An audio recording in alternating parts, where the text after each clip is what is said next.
Porque no solo de pan vive el hombre, sino de toda palabra que sale de la boca de Dios. Por esta razón nos encontramos todos los días buscando ser reavivados por la palabra del Señor. Hoy iniciamos la lectura de la segunda carta a los tesalonicenses. Nos detendremos en el primer capítulo y lo hacemos con un espíritu de oración. Querido Dios, al meditar en tu palabra necesitamos tu presencia y tu instrucción. Te lo pido y te lo agradezco en el nombre de Jesús. Amén. Tanto en la primera carta a los hermanos de Tesalónica como en esta segunda, el mensaje del apóstol es un mensaje que apunta a fortalecer la fe de los creyentes en la intervención de Dios, en el final de los tiempos, en el cierre de este triste paréntesis de pecado y en la instauración del reino definitivo del Señor. El capítulo primero es introductorio y Pablo se refiere en estos términos. Pablo, Silvano y Timoteo a la iglesia de los tesalonicenses, unida a Dios nuestro Padre y al Señor Jesucristo. Que Dios el Padre y el Señor Jesucristo les concedan gracia y paz. Como ya hemos visto, este típico saludo ofrecía la gracia del perdón de Dios, la paz de la presencia del Señor. Desde el versículo 3 en adelante hay un cuadro de acción de gracias y de oración.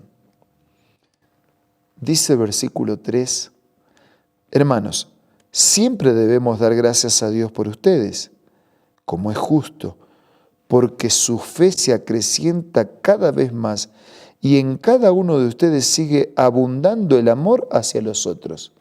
Un Pablo que da gracias, y da gracias porque la fe se mantiene, pero no solo se mantiene, sino que se acrecienta. Es que si la fe no se la mantiene y crece, se debilita y finalmente se pierde. Así que damos gracias a Dios porque esa fe se acrecienta y cada vez más, porque de esa manera la fe se manifiesta en la abundancia de amor de unos para con los otros. Versículo 4. Así que nos sentimos orgullosos de ustedes ante las iglesias de Dios por la perseverancia y la fe que muestran al soportar toda clase de persecuciones y sufrimientos. Como la fe de ustedes es verdadera, hay a quienes no les va a gustar que esa fe verdadera se multiplique. Por lo tanto, están sometidos a la oposición, a la rebeldía, a las persecuciones y al sufrimiento. Por eso nos sentimos orgullosos por una fe fiel, por una fe que persevera a pesar de las persecuciones, lo que pone en evidencia la fidelidad de vuestra fe. Versículo 5. Todo esto prueba que el juicio de Dios es justo y por tanto Él los considera dignos de su reino por el cual ustedes están sufriendo. Les recuerdo que Dios es justo. Tiene una recompensa para los que creen y aman, como así también tiene una recompensa para los que se oponen y lo rechazan. Versículo 6. Dios que es justo pagará con sufrimiento a quienes los hacen sufrir a ustedes, y a ustedes que sufren les dará descanso, lo mismo que a nosotros. Esto sucederá cuando el Señor Jesús se manifieste desde el cielo entre llama de fuego con sus poderosos ángeles, para castigar a los que no conocen a Dios ni obedecen el Evangelio de nuestro Señor Jesús. Quiere decir que el Señor está diciendo, miren, no hagan justicia por vuestras manos. Dios va a hacer justicia definitiva.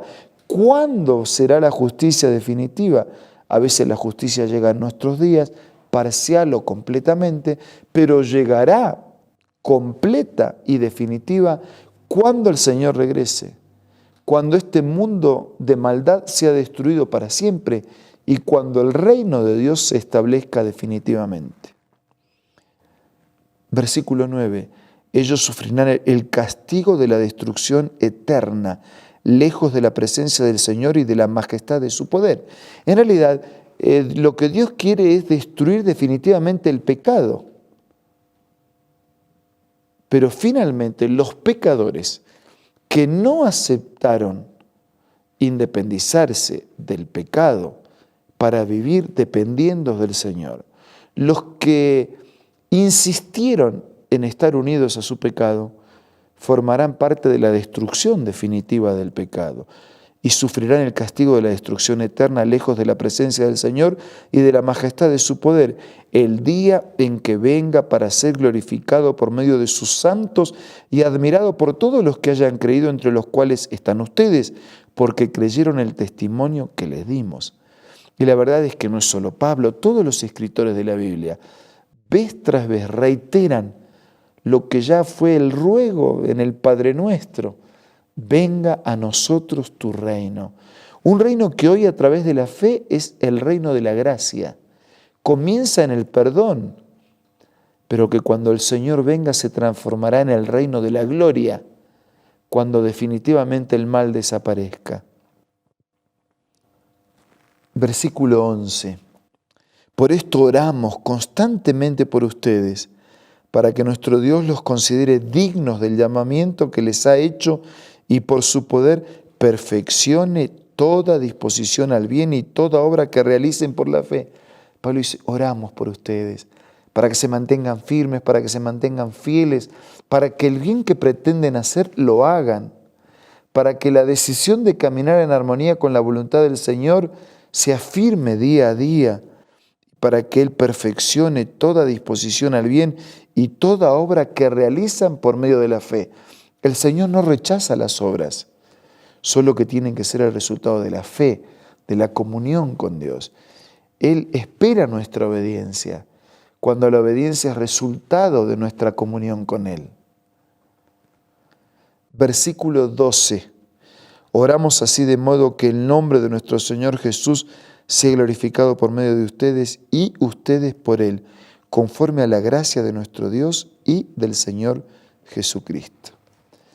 Un apóstol Pablo que dice, los males van a terminar, la justicia un día será definitiva, los sufrimientos de ustedes por la fe en el Señor serán recompensados de consuelo y fortaleza en esta tierra y de eternidad en la vida venidera. Un Pablo que anima, que consuela, que asegura que Dios va a intervenir para terminar definitivamente con los males. Un Pablo que insiste en que él ora por los creyentes para que su fe se mantenga viva, se agigante, crezca, se desarrolle y finalmente conduzca nuestra vida hacia el reino definitivo del Señor. Y concluye el apóstol magistralmente este capítulo. Oramos para que el nombre de nuestro Señor Jesús sea glorificado por medio de ustedes y ustedes por Él. Esta es una sociedad maravillosa. Jesús vive en nosotros y Él es glorificado por esa vida. Y nosotros vivimos en Él y nosotros somos glorificados como resultado de esa comunión. Dicho de otra manera, el Señor gana cuando nosotros seguimos su enseñanza, porque esa es su felicidad, esa es su satisfacción. Y nosotros ganamos cuando seguimos viviendo siempre con Jesús. Ganamos su gracia, su perdón, su promesa, su fortaleza, su reino presente y su reino eterno. Querido amigo y hermano, haga a Jesús un ganador. Confíe en Él y dependa de Él. Sea usted un ganador por confiar y por depender del Señor. Esta es la mejor sociedad. Jesús y usted. Usted y Jesús. Renovemos esa sociedad con Él ahora o hagámosla por primera vez.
Señor, queremos glorificar a Jesús con nuestra vida confiada y dependiente.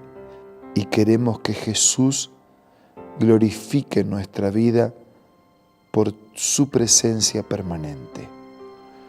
Queremos hoy tener fuerzas para enfrentar la injusticia y la adversidad de este día.